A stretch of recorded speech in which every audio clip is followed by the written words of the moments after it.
ابھی ضرورت ہے، آؤ اپنے رسول صلی اللہ علیہ وسلم کی شان کو پہچانو، پھر اس شان کو قوم کے سامنے رکھ کر کہو اس سے افضل کسی کے پاس ہے تو ہمیں بتائے، ہم بھی اس کے دامن کے اسیر ہونا چاہتے ہیں۔ اور اگر کسی کے پاس نہیں ہے، اور میں مسجد میں کھڑے ہو کے اپنے رب کی عزت کی قسم کھا کر کہتا ہوں محمد سے پیارا کسی کے پاس نہیں ہے صلی اللہ علیہ وسلم، تو آؤ اس کے دامن سے لگو۔ پیارے حبیب علیہ السلام نے فرمایا تھا مجھے تولا گیا، آسمان سے دو فرشتے اترے، ایک فرشتے نے کہا ہوا کیا یہی ہے وہ؟ کہا ہاں۔ کہا میں ذرا ان کو تول کے تو دیکھوں۔ ایک پلڑے میں دو افراد بٹھائے گئے، پیارے نبی سے تولا گیا، ان دو کا پلڑا ہلکا رہا، 10 سے تولا ان کا پلڑا ہلکا رہا، 100 سے تولا پلڑا ہلکا رہا۔ دوسرے فرشتے نے کہا کس کو تولتا ہے؟ کتنوں سے تولتا ہے؟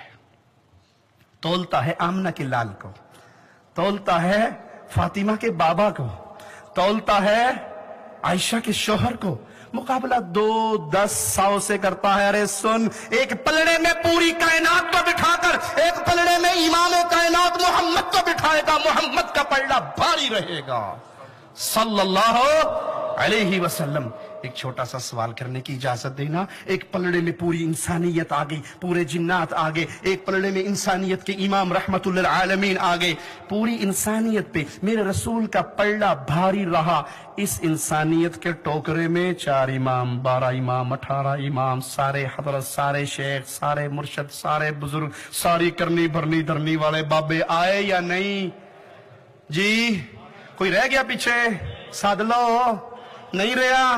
ساری کائنات ایک پلڑے میں، پوری کائنات ایک پلڑے میں، انبیاء، اولیاء، اتقیاء کے سردار محمد کریم دوسرے پلڑے میں، پوری کائنات مل کے محمد کے برابر نہیں ہو سکتی۔ تو سنو، کائنات میں کسی انسان کا قول محمد کی حدیث کے مقابلے میں بھی آ سکتا؟ یہ چھوڑ دو کہنا جی ہمیں پتا ہے صحیح بخاری میں حدیث ہے، ہم نے پڑھی ہے، سنی ہے، دیکھی ہے، پر یہ حدیث ہمارے مذہب کے خلاف ہے۔ نہیں پیارے بھائی، مومن کا مذہب رسول کی حدیث کے خلاف ہو سکتا؟ کائنات کو چھوڑا جا سکتا، آقا محمد کریم فداہ ابی و امی صلی اللہ علیہ وسلم کو نہیں چھوڑا جا سکتا۔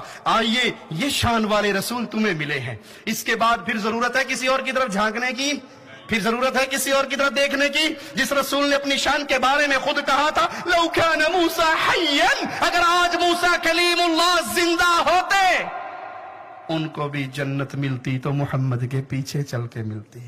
اور میں بریلوی دیوبندی، سنی، نقشبندی، چشتی، قادری، رضوی، سور وردی بغیر وردی نہیں جیو، کسی نہ کسی سے لڑ پھڑنا بڑا ضروری ہے، اس تو بغیر گزارا نہیں چلنا۔ ہم کہتے ہیں لڑ پکڑو، ضرور پکڑو، لیکن جس کا لڑ پکڑنے کا قرآن نے حکم دیا اتبعوا ما انزل الیکم من ربکم ولا تتبعوا من دونہ اولیاء، وہ لڑ صرف ایک ہی ہے اور وہ آمنہ کے لال کا ہے۔